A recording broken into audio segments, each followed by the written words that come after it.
Olá a todos, eu sou Márcio João, eu sou aluno da Unesp de Rio Claro e vou apresentar o trabalho Variação de cor ontogenética e camuflagem do caranguejo terrestre insular de Ongatia lagostoma. Esse trabalho foi feito em parceria com Rafael Duarte, a professora Andréa Freire e orientado pelo professor Marcelo Pinheiro. A variação de cor intraespecífica pode ter diversos fatores, como por exemplo, escolha de parceiros sexuais através de caracteres visuais, ou quando indivíduos juvenis e adultos sofrem diferentes pressões de predação, resultando então a diferentes tipos de cor ao longo da ontogenia. Em outros casos, encontramos variação de cor em indivíduos do mesmo sexo em uma mesma fase ontogenética. Muitas vezes isso é resultado de um habitat heterogêneo ou de mais de um predador que selecionam essas espécies. Em caranguejos, nós conhecemos a variabilidade de cor principalmente para caranguejos aquáticos, onde nas espécies mais terrestres isso ainda é pouco estudado, sobretudo na família Gecarcinidae.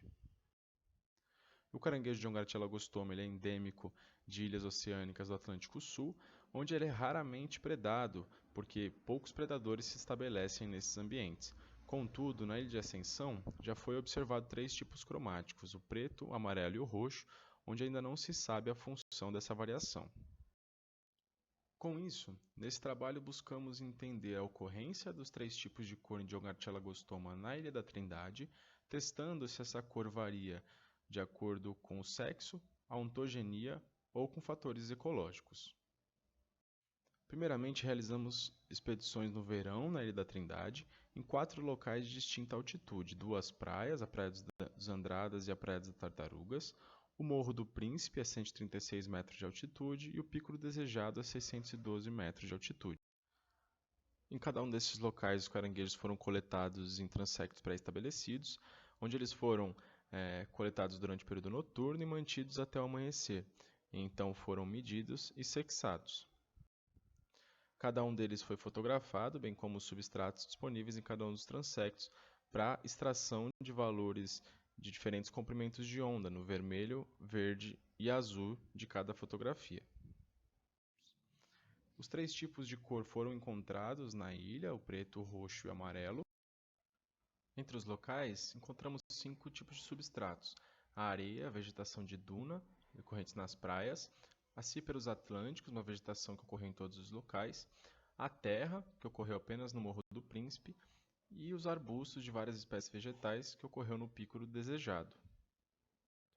A partir disso, da quantificação da cor dos substratos e dos caranguejos, nós calculamos a distância euclidiana, onde uma menor distância entre a cor dos substratos e dos caranguejos configurou uma maior similaridade entre elas.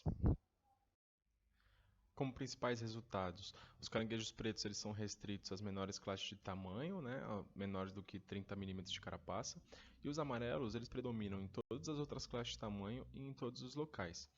Não encontramos também diferença das cores entre os sexos, tanto para os valores de cor, quanto para a ocorrência de cada um dos tipos cromáticos entre os sexos.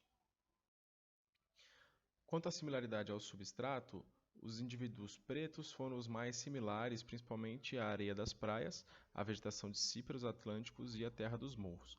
Os roxos foram os mais similares à areia das praias, enquanto os amarelos foram mais similares à terra dos morros. Sendo assim, a partir dos nossos resultados, não acreditamos que a cor é selecionada por um propósito sexual. Afinal, os tipos cromáticos ocorreram em todos os sexos e de forma bastante semelhante.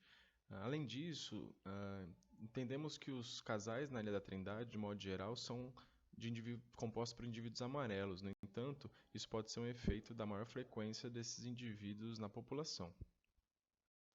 No caso dos caranguejos pretos, nós confirmamos uma mudança de cor ontogenética por eles serem restritos aos menores classes de tamanho, e além disso, um alto valor adaptativo à camuflagem, afinal eles são similares às areias de praias, onde recrutam, e substratos de morro, como as cíperos atlânticos e a terra.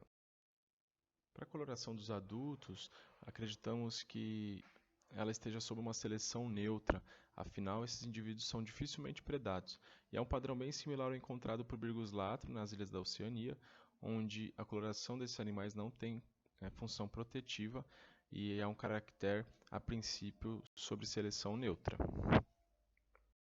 Bom, é isso. Gostaria de agradecer a todos os presentes, a todos os parceiros e ao Congresso pela oportunidade.